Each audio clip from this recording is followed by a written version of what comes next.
Good morning. Good morning from this beautiful beach on a remote Indian island. And on this video, we're going to go check out the island. We're going to talk about a bit of the island's history, how this island became populated, what people do on this island, and just generally getting lost. But this is our starting point. It's a beach called Bharatpur beach. It's on the north side of the island. And it is a beautiful place to start the day. Welcome to my island. The tide is high right now, otherwise this water could be about 200 meters back. And it's just gorgeous and lukewarm. This beach is quite quiet at this time of the morning. It's just gone 9 o'clock in the morning. It is a Sunday, and it's also quite a religious day here in India, which I'll tell you all about as we get into the video. But yeah, it's really quiet on the beach today. Sometimes this place is rammed with a lot of honeymoon couples coming to take their photos. But right now, it's peaceful. But I'm going to put this beach behind us and get some breakfast. On this beach, you do get a load of restaurants. They're really quite cheap as well. So it's a perfect place to just get breakfast, get chai. And that is how I start my day here on this remote Indian island. So as you can see that behind me, that's the jetty.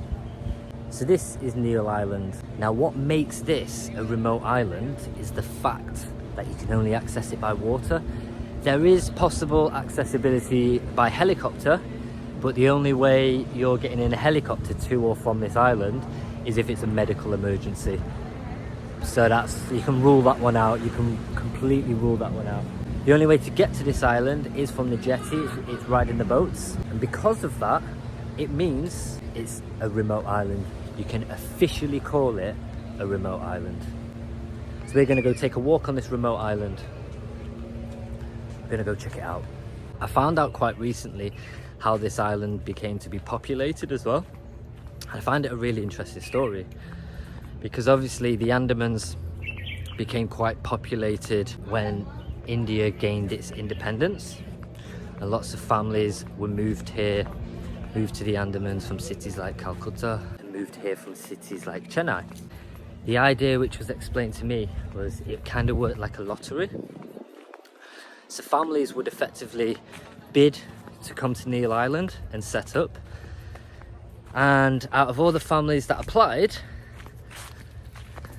let's say a family was chosen and they would be given a plot on Neil Island. So the way you find people live here, there'll be like a plot that a family has, and you may have 2 or 3 houses on this plot, and they could do whatever they want with that space.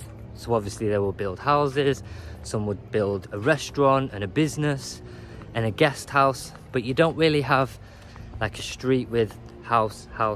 It's like you have the main road, and then it'll have a small little pathway which comes off, and it'll lead to a plot of land that would have quite a few houses on it.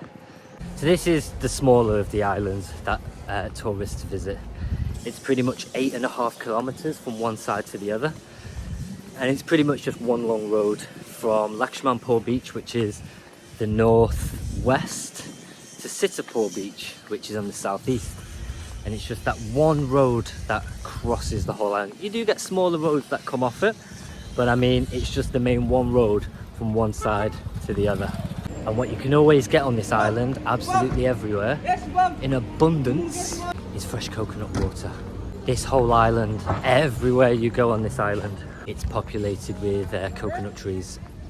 So we're going to take a walk up from the jetty, up to probably the main focal point of the island, which is the local bazaar, the local market. Now I expect it to be quite quiet for a few reasons. Today's Sunday, so that'll be one of the reasons why it remains quiet. It's also quite a religious day here in India, celebrating, I don't know if it's the birthday of Vishnu, but they're definitely celebrating something to do with Vishnu. And of all the Hindu gods, Vishnu is the one that had loads of arms. Imagine that. In some depictions he has 4.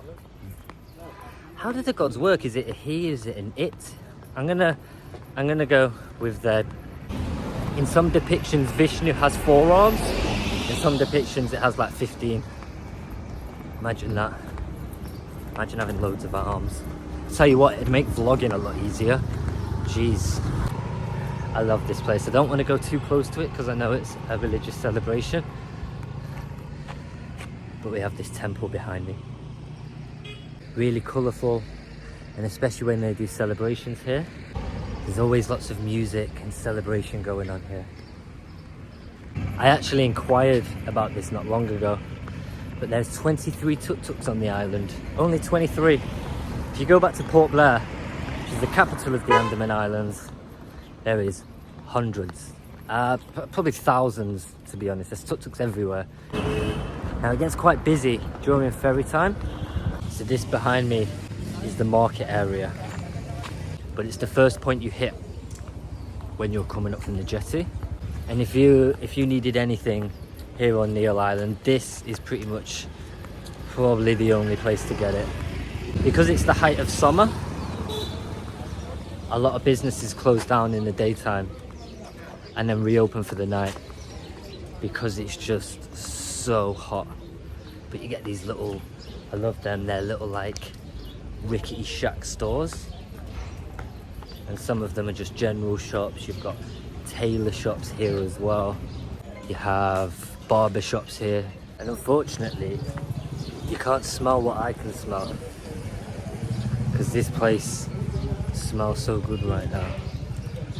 So as the market's really quite quiet, I'm gonna come in, but you've got the guys selling all the veg here. And when you come into this place at night time, it is bustling. There's people everywhere. It's extremely busy. All fresh produce. You do get shops dotted around the island, but pretty much this is the place you would come to. If you want to buy clothes, electronics, food, you rent your bikes here. So I've just stopped at one of the little cafes here.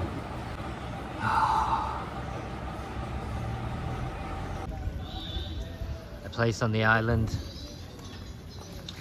where people come together for religious celebrations. I attended a Krishna festival here.